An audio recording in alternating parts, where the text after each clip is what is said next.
Terbakarnya lahan di sekitar jalan tol ruas Palembang Indralaya dan Kayu Agung beberapa hari terakhir membuat petugas dari Manggala Agni bersiaga.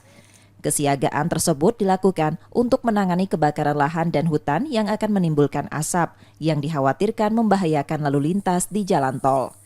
Manggala Agni bersiaga dan memfokuskan pemadaman di sekitar tol Palindra dan tol Kayu Agung Palembang dengan menerjunkan 100 personil dari lintas Daops dibantu TNI dan Polri.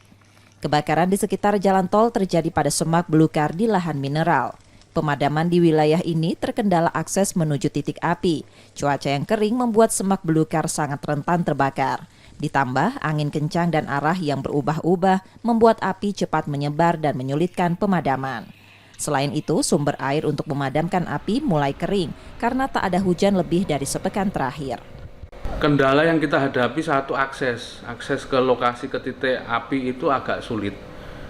Kemudian memang bahan bakarnya luar biasanya dalam artian memang numpuk banyak karena 2 tahun kemarin tidak terbakar sehingga numpuk di situ dan anginnya kenceng, jadi arah api itu berubah-ubah, arah anginnya berasap dan kami akhirnya kan kesulitan teman-teman menghadapi serangan asap itu karena berubah-ubah arah itu.